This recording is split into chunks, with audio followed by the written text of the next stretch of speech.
And they have bug doctors. Yeah, bug doctors. This podcast is not suitable for children or those who are easily disturbed. Spoiler warning for whatever is in the title of this episode. And now for the obligatory socials. Please like, share and subscribe. You can find the podcast on Twitter at HorrorPod69. You can also follow us on Facebook, Instagram, Slasher and Goodreads. Become part of the Disturbed community by asking for the Facebook group and Discord links. Send dick pics to the horrorofbabylonpodcast@gmail.com.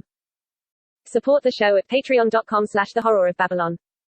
In closing, you can let your friends know that The Horror of Babylon is available on YouTube, Apple Podcasts, Spotify, Audible and all other major podcast apps.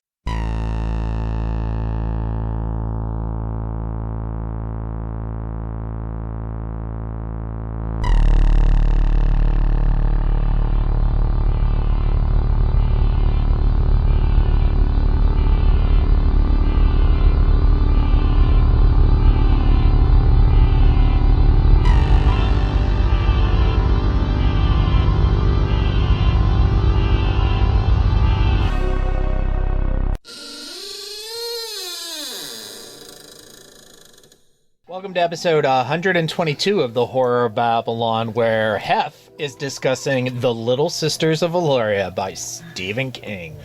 I'm Ryan, and with me as always is Daniel. Say hi, Daniel. Hi, Daniel. And Hef's here too. Say hi, Hef. How y'all doing? I forgot to be here. Thank you to our patrons who I can never forget about, including Abigail the First, Breaker of Chains, Mother of Dragons, and Logan, the Full Metal Patron, and Ben, the Fourth Patron of Hope. And Mia the Fifth, the Rainmaker. I forgot which one I was supposed to. She makes it rain! Apparently some of us do forget. The theme of tonight is forgetting. And thank you to Sierra the Sixth, the Keyblade Patron. Goofy, defend! And thank you to Four Horsemen Comics and Gaming, which you can visit at the Morgantown Mall in Morgantown, West Virginia, the Mall at Robinson in Pittsburgh, Pennsylvania. You can shop online at fourhorsemen.tcgplayerpro.com. If you make it into the store, say hello to the Ronald III, Grampus of Christmas, before he packs up his tent and his doctor bugs and moves on to a new town to peddle his wares. Trigger warning, bugs. Sexual situations that don't involve teenagers. Hand jobs you didn't ask for. Yeah, exactly.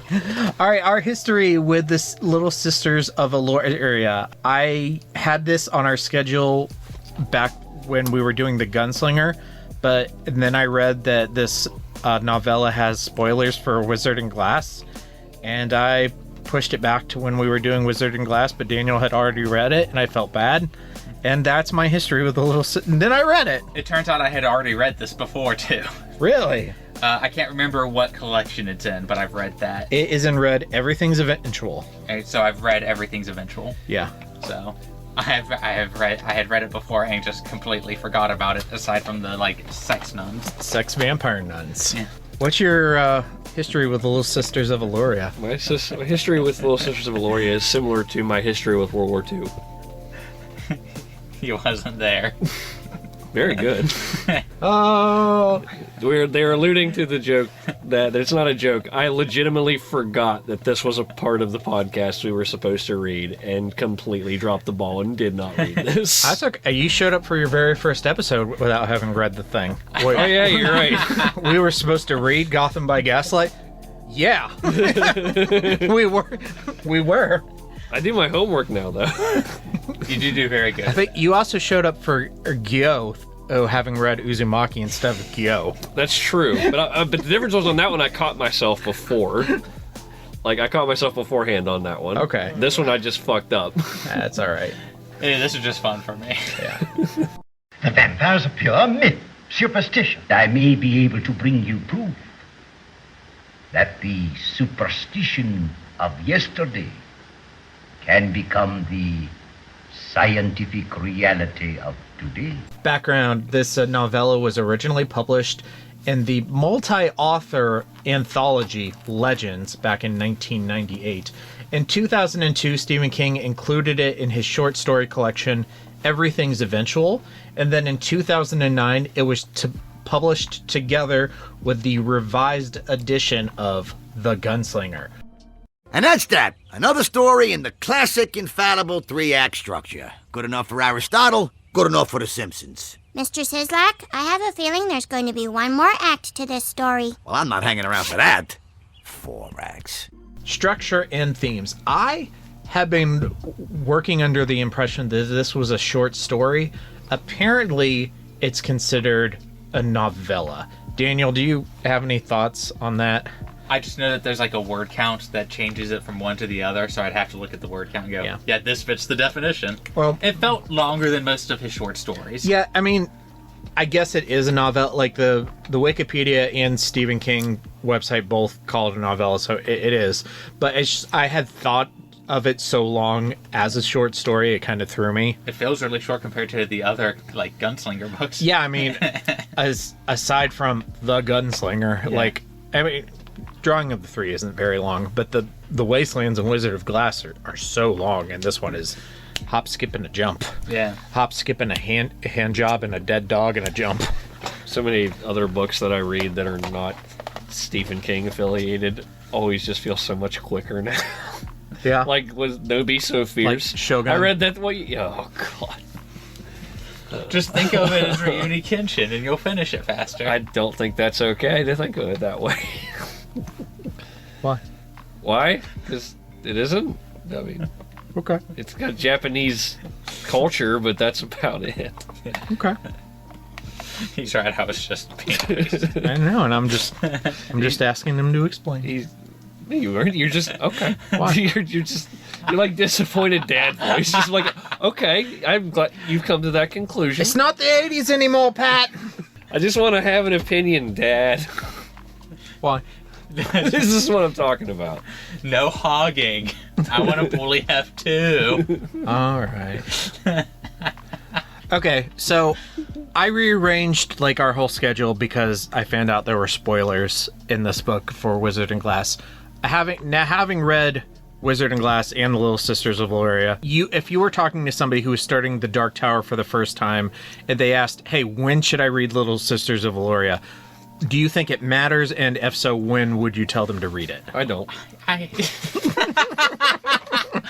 honestly don't think it matters that much. It didn't really bother me. Like by the time I got to Wizard and Glass, a lot of it was already like sort of out of my mind. Mm-hmm. The parts of this book that I think are memorable. Mm-hmm. That just don't happen to be the spoilers, apparently. Yeah, the memorable parts are the little sisters themselves, the doctor bugs. Yeah. The jerking off on your handgun. Finding the kid's body in a trough. Yeah. You know. That was gross. So. And then waking up and seeing that dead kid next to you and like you were dead. So I bet you in like 6 months I'll forget that there were spoilers in this and I'll just go, if you like those books, just go ahead and read it. Yeah. Okay. Yeah.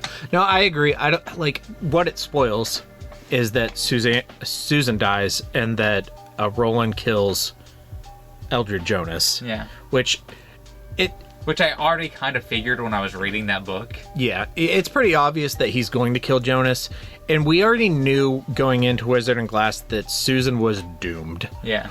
We didn't know specifically that she was going to die or what exactly, but we know that she is not with Roland. Something bad happens. So it's not a big deal to me to find out ahead of time that she's dead. What?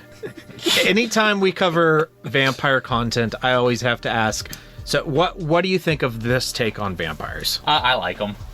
I also like them. Yeah. Them being just so fiendishly horny, I really appreciate. Yeah. Because you have, like, sexy vampires are like a thing. Yeah. Like, you got Interview with a Vampire, Anne Rice, sort of like homoerotic, and then you have, like, teenage horny Twilight. Twilight and True Blood and then you have this, which is just, like, evil horny. They're evil horny posing as holy horny. Yeah. And I kind of appreciate that. Yeah. It's like Stephen King I want to take that horny angle and just kind of twist it just a little bit. Did it throw you that no children had sex in this book? Yeah. Yeah, that was weird. Yeah. I'm kind of disappointed in Mr. King. If that back and forth sounded a little weird to you, go back and listen to our Wizard and Glass episode. Yeah. It puts that all into context. Yeah, hopefully. It'll make a little bit more sense. Hef, what was the major theme of this book?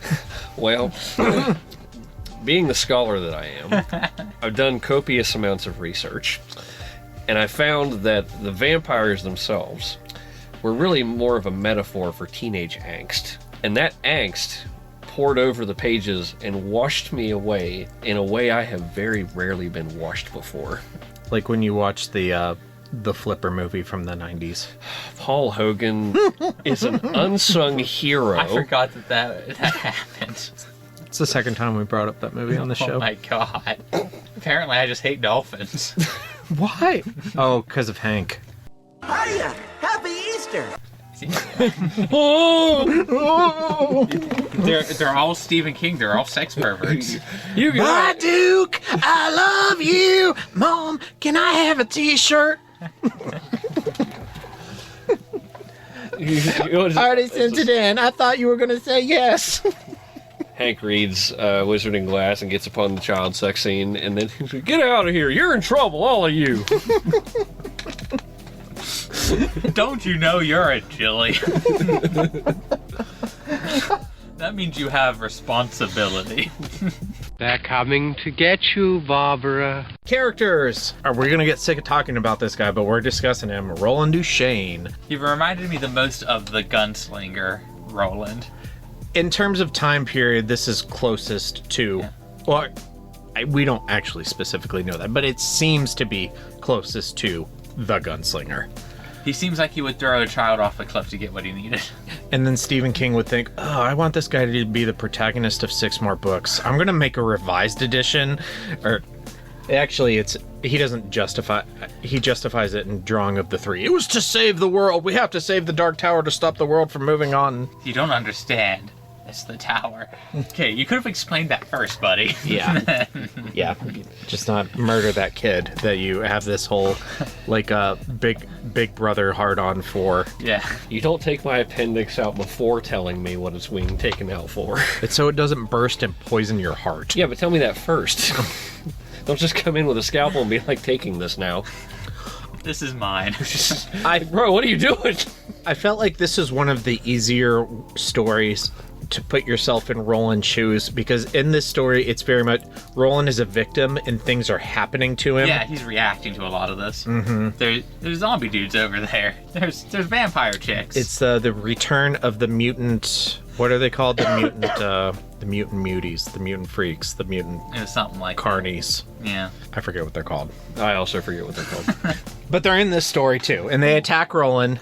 For those of you who didn't read it, basically the gist of the story is Roland wanders into this Wild West town, and he's walking down Main Street, and he gets attacked by the mutant, whoever they are, and they knock his ass out, and he wakes up in a hospital run by the Little Sisters of Eluria, who are a coven of nuns, and the mutants flayed his back. He has no skin on his back, so they have him tied up so he's hanging over a hospital bed, and he's stuck there. Basically, the whole book is just him there making observations about what's going on, and he slowly finds out that the Little Sisters are fucked up vampires who kill people and take out their life force so they can keep living, and they're like a band of nun carnies that go from town to town and just setting up their shops so they can harvest people, and they have bug doctors. Yeah, bug doctors. And yes. Roland escapes and kills some of them. Yes, I recall this. Yes. I like how Roland pieces the stuff together too, going, that's a little weird. Yeah. That was strange. Yes. That was... when all those bugs came out and crawled all over that guy and healed him, that was weird. His reactions, I guess, just... I don't live in his world, but he seems very nonplussed. Yeah. I kept picturing the scarabs from the Mummy movies. Yeah, me too. Yeah. That was the scariest part of that movie to me when I was a kid, was the scarab. That was neat. Goodbye. Goodbye, Benny. I'm going to start picturing Roland as Hank Hill. That's my new picture for him. Yeah, I like that. Okay, cool. And Daniel, what about the sisters themselves? Not each individually, just as a group. What did you think? I really liked them. I couldn't name any of them if I tried. I don't remember any of their names. Yeah. There was the good one. There's the good one, and then the old boss one, and then a couple others, and then all the others. Yeah. Yeah. I like their group dynamic. There was Sister Marie Clarence, Whoopi Goldberg, And then there was the professor from Harry Potter, Maggie Smith, that one, and then the other nuns. Yeah. And just sort of the way they kind of, at first are just sort of subtly fucking with Roland is sort of funny. And then when they actually fuck with him. And then when they actually fuck with him. Hey, just eat the soup, buddy. It's fine. Just eat the soup. It's not drugged. Yeah, it's cool. Hey, don't worry. Here's some wild onions. Just take a bite and chew on that wild onion and it'll counteract the effects of the drugs in the soup. Okay.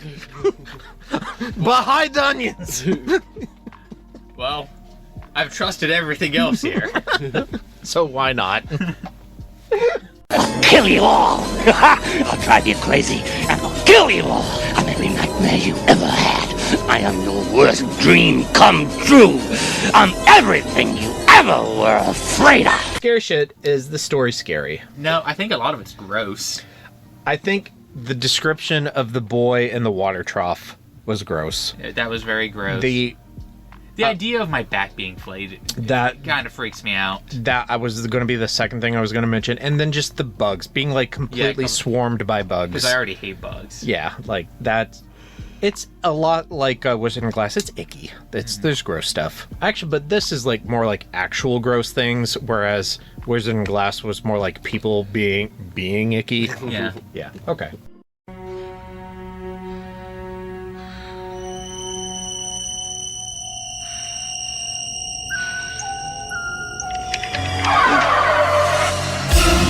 Kiss me, fat boy! Kiss me, fat boy. Is Roland roofied? Yes. I don't even think I can argue it. It literally gives him a drug to put him to sleep and then do weird sex and vampire stuff. So, what happens is, these vampires, they don't only live off of blood, they live off of fluid, so that includes semen. So they as it would. They roofie Roland, and then he like wakes up in this daze, where the sisters have come in and they've reached under his sheets and they're giving him a hand job. I'm on board so far. It's a good thing I stuck a cross down there. That's only half true. It's like with this book is so ridiculous. You ever seen the movie Zoolander? Yeah. Mm-hmm. Okay, so like whenever like he's in the spa and he turns around and he's just like on the table, like whenever they're massaging him, and it's like fucking that big on the table. That's what I imagine. I'm still picturing Idris Elba during all of this, and it wasn't terrible to think about Idris Elba being jacked off, but now I'm thinking of Hank Hill. But I'm aware of dolphins. They had to get like 3 sisters on there to. It was with both hands. Just one. Yeah, 2 of them were working it. The other was pole dancing. Yeah. You've got to work the shaft if you want it. Yes, I'm aware of the effect I have on women. Have you tried talking dirty to them? Oh, the Office. Plunger on top of that. It's the only way we're going to get anything out of it. Yeah, just put a milker on them. Yeah. I agree. The power of Christ compels you! The power of Christ compels you! The power of Christ compels you. Daniel, describe the church that these nuns belong to. Apparently I run it. You're all nuns, and you're all vampires, and you give secret hand jobs. Yeah, I want you to roofie me and then do stuff. They roofie me and then clean my room. I mean, I wouldn't be upset. Ah, yes, the VILF. Good old VILF. Yes. But no Mavis, but... Would you like... Hey, she's 118. She could take my cereal to the kitchen. That would be great. I want Monster Ball soup, just like Mom used to make. I'm watching Ed and Eddie now. This is my vampire nun girlfriend. Vampire nun wife. I was going to say this to you earlier when you were playing Stardew Valley, but I didn't say it now. I'm totally thinking Double D would be all about Abigail. Mm-hmm. Because I could see him having like a face for like alternative kind of girls. Yeah. And also there's no way that girl does not enjoy a good jawbreaker. Did you ever see the Valentine's Day special, like TV movie that they did? Don't think so. Yeah, so it was after like in the later seasons where they actually leave the cul-de-sac Where they go to school. Yeah. And shit. Yeah. That's a thing that happens? Yeah, it's when they were running out of ideas. Okay. But they did a special like in high school where they like tried to like pair off all the kids, and it's time for the show to end. This is wild. This has gotten weird. It was Double D actually like ends up with like one of the Clanker sisters. The Cankers, yeah. The Cankers, the blue-haired one, I think. Was... Were they named after Cankers? No. Or no, it was the blonde one. The blonde one, I did think. see a portion of that. I have a memory of this. Yes, Canker Stories is what they're named after. Okay. Yeah. It's all a reference. Oh my God! Are you Stephen King? No, I'm Dean Koontz. Oh.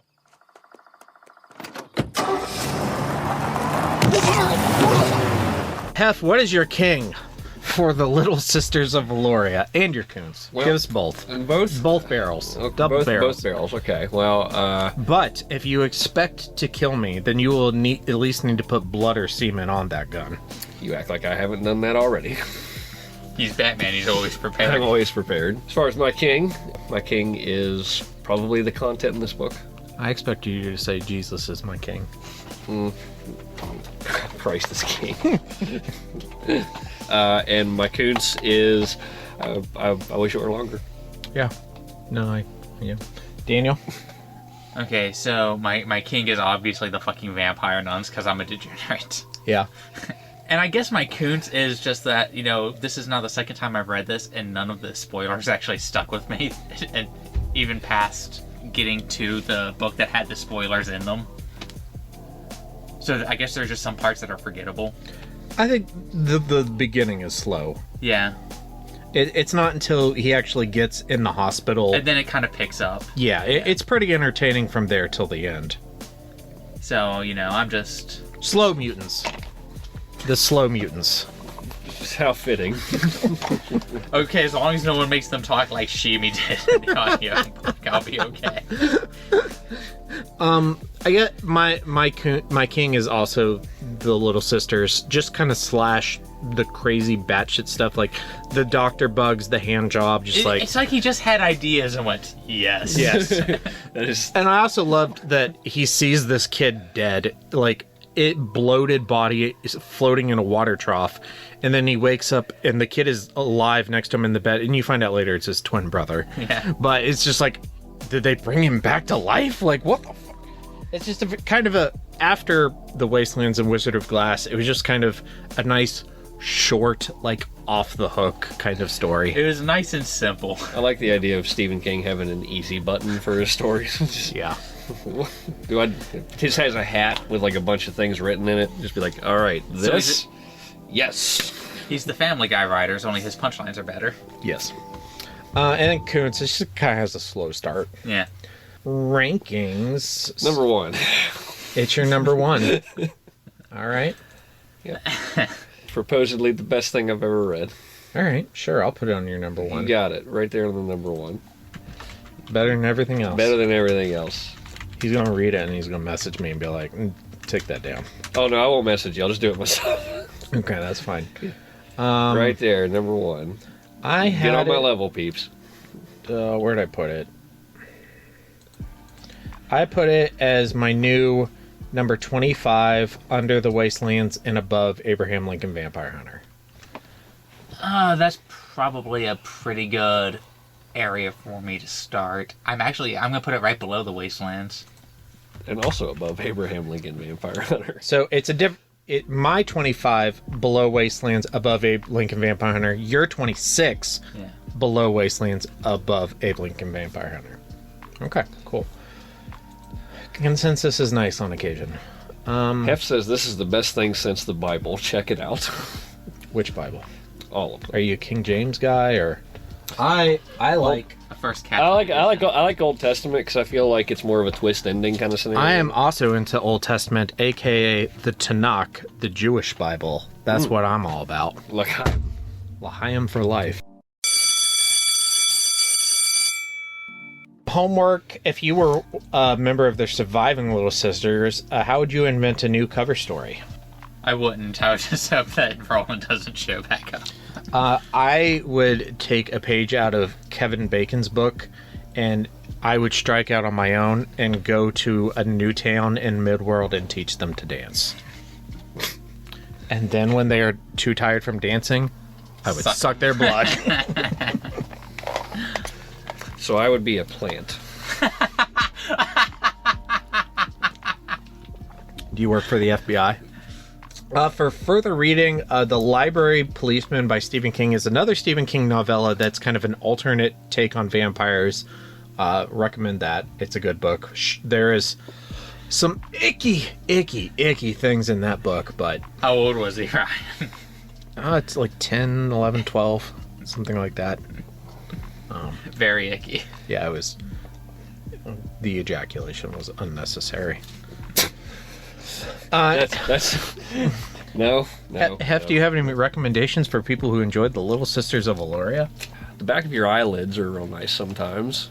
I usually like to go there about at least 7 hours a day. But see, I mean, that takes dedication. I think this is about that same level of dedication needed. I agree. Daniel, do you have any recommendations? It depends on the reason you like this. I don't know why anybody would like this aside from just the crazy batshit stuff. I feel like if you like B movies, that is based on what I'm hearing. It sounds like a great B movie book. Do you like vampires and weird sexual situations? Watch Hellsing. There you go. There you go. Okay, so upcoming on the Horror of Babylon next week, we are reading The Great God Pan by Arthur Machen, where... We promise not to mock him. I don't.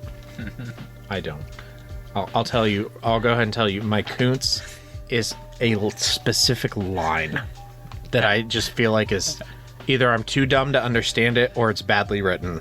My Koontz is also something, is a writing thing. Mm-hmm. So we will mock him. Yeah, a little bit. Poor Arthur. But that's okay. He gets to found like a dynasty of gunslingers, so that's still pretty cool. And then the next week, April 28th, we are reading Arthur Machen's The Great God Pan, which is a graphic novel adaptation of The Great God Pan, written and drawn by Daniel Bell. And then our next two bonus episodes on April 25th, Thursday, we, for some reason, are interviewing Hef. We are? And, I need to add Hef-related questions. And then on... Oh, these are backwards. So, on the 18th, we are returning to Treehouse of Horror of Babylon, with Hex in the City, which is the first Treehouse of Horror appearance of O'Reilly the Leprechaun. What's not backwards is my adoration for our patrons. Thank you to our patrons, including Abigail the First, Breaker of Chains, Mother of Dragons, and Logan, the Full Metal Patron, and Ben, the fourth Patron of Hope, and Mia the Fifth, the Rainmaker. She makes it rain. Oh, she makes it rain. And thank you to Sierra the Sixth, the Keyblade Patron, and Four Horsemen Comics and Gaming, which you can visit at the Morgantown Mall in Morgantown, West Virginia, the Mall at Robinson in Pittsburgh, Pennsylvania. You can shop online at fourhorsemen.tcgplayerpro.com. And if you make it into the store, say hello to Ronald III, Grampus of Christmas, unless he's in the back getting a hand job from a vampire nun. Is it me? Am I the vampire? I have the exact picture in my head of what he's looking like as this is happening. And it's the one where he's laying with the Snorlax. Thank you for reading The Little Sisters of Eluria with me. It was no trouble whatsoever.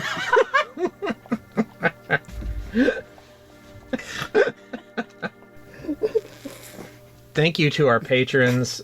Stay tuned for our socials and stay scary. Stay scary, everybody. Stay scary, folks. And now for the obligatory socials. Please like, share, and subscribe. You can find the podcast on Twitter at HorrorPod69. You can also follow us on Facebook, Instagram, Slasher, and Goodreads. Become part of the Disturbed community by asking for the Facebook group and Discord links. Send dick pics to the Horror of Babylon podcast at gmail.com. Support the show at patreon.com/the Horror of Babylon. In closing, you can let your friends know that the Horror of Babylon is available on YouTube, Apple Podcasts, Spotify, Audible, and all other major podcast apps. Stay scary.